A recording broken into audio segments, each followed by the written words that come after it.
Hello, everybody. My name is Christian, and I'm a volunteer tutor for Upward Bound at UNR. And today I'll be going over a workshop on social styles so you can get the personality on communication. So what are social styles?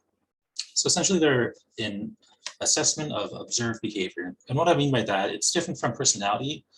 That personality is all about like internal characteristics and your like internal character. And then your personality is thought to like cause certain types of behaviors. But so in order to measure personality, you kind of have to measure the behaviors and go backwards. But social styles, luckily, is easier to measure. It's just based on that outward observed behavior. It's really just a tool to better understand other people's behavior, mostly in a professional context. But in the context of like school projects, it can also be very useful. And also a way to like help improve emotional intelligence. And what I mean by that is just they can help with helping you like understand your own emotions, be able to manage them better, and be able to respond more appropriately to other people's emotions when they show them. And what it's not, I mentioned that it's not just another personality test. So if you're familiar with the Myers-Briggs or the Big Five, it's similar in how it's assessed, but it's conceptually different from that. And then we also need to be careful not to put others in a box based on this. So similar with those personality types and those like assessments, it's easy to like just classify people as one thing and then just kind of think of them through the lens of that one thing only. But we need to be careful not to do that, of course, when it comes to social styles. So some benefits. So I mentioned it's useful in a professional context, and it's really good for like helping to improve communication and building trust with your team members, especially people that you don't already know super well. It's also useful for predicting behavior and just generally working better with others in professional environment. And drawbacks, so it's really not a replacement for getting to know other people and getting to know your team members and everything like that. It's still very useful to just like talk to them and get to know them on a more personal level when you're going to be working with them. And one other drawback is that people tend to be biased towards people like themselves, which is of course a problem for a lot of reasons, but in the context of social styles, people tend to be biased towards their own social style. I think that they're better than others, when in reality, having a good mix of all social styles in professional contexts and any like collaborative contexts is really important and like the most effective way to actually accomplish goals. So to get your personality, so for this part of the workshop, I believe along with this, there should be a posted assessment where you can like fill it out and find out what your personality is or find out what your social style is. So for this, you can just complete a questionnaire, and then so there'll be like 2 columns, and then for each one, just like add up all of your, or first just like rate your characteristics and respect each of those. Add all of those scores up for each column, divide by 15, and then if you score like less than 2.5, that just means that you have lower assertiveness and lower responsiveness for each one respectively. And greater than 2.5 just means like higher for each one of those. And then, so based on that, analytical people would be low assertiveness and low responsiveness, drivers, high assertiveness, low responsiveness. And you can see the rest of them here as well. And we have these represented as different types of T. So assuming that, maybe you could pause this, assuming that you have that done, we'll move on to the next part. So characteristics of social styles.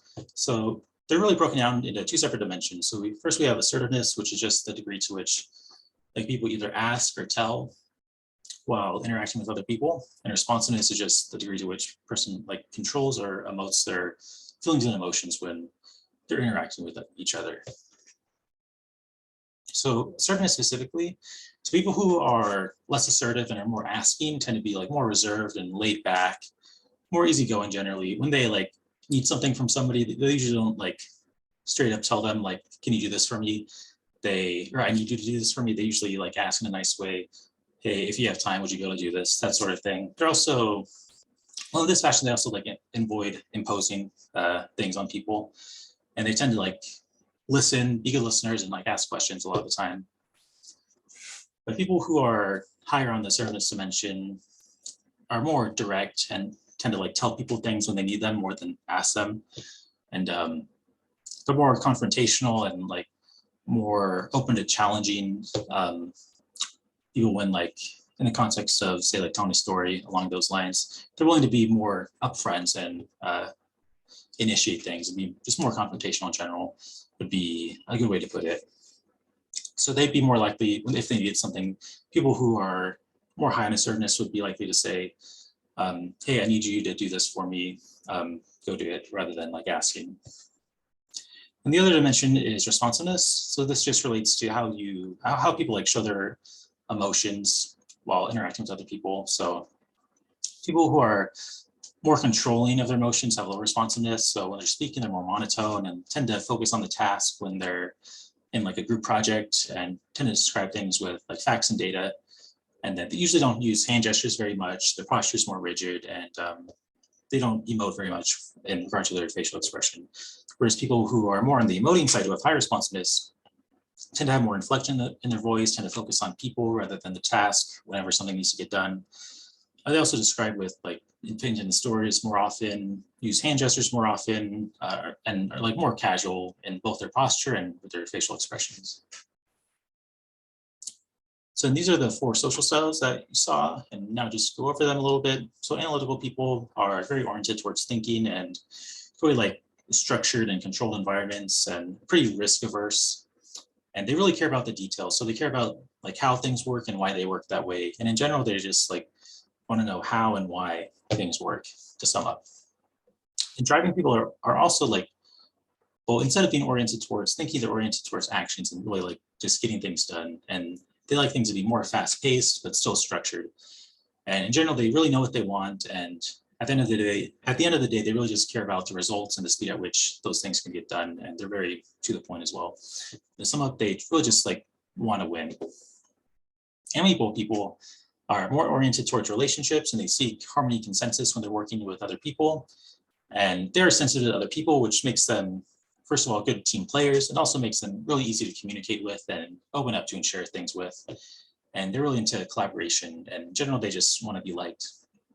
Finally, expressive people are oriented towards spontaneity, and they're very creative and imaginative, and they tend to like be quick decision makers and base those decisions off of feelings. And they also prefer fast-paced, unstructured environments, and really are good at focusing on like innovation and having a future vision.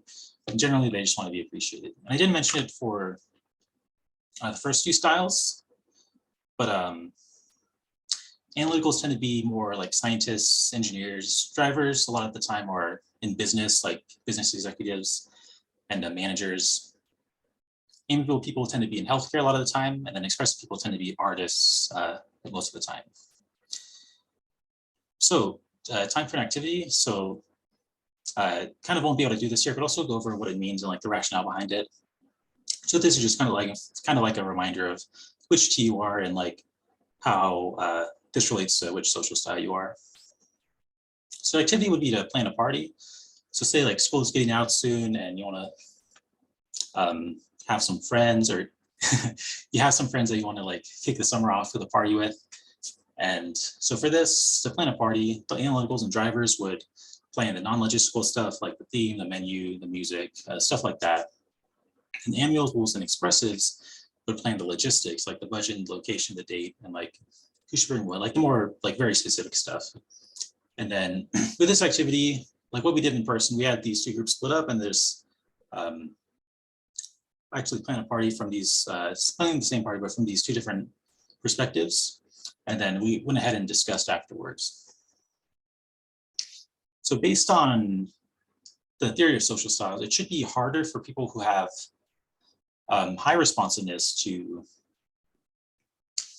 plan out the like very specific details, and it should be easier for people who have lower responsiveness to like plan out the non-logistics. So to plan out like the atmosphere, the theme, the stuff that's more about atmosphere than like the hard logistical things.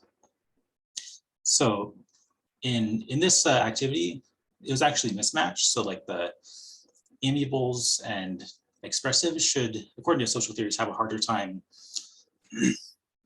planning out the logistical aspects of a party, or logistical aspects in general.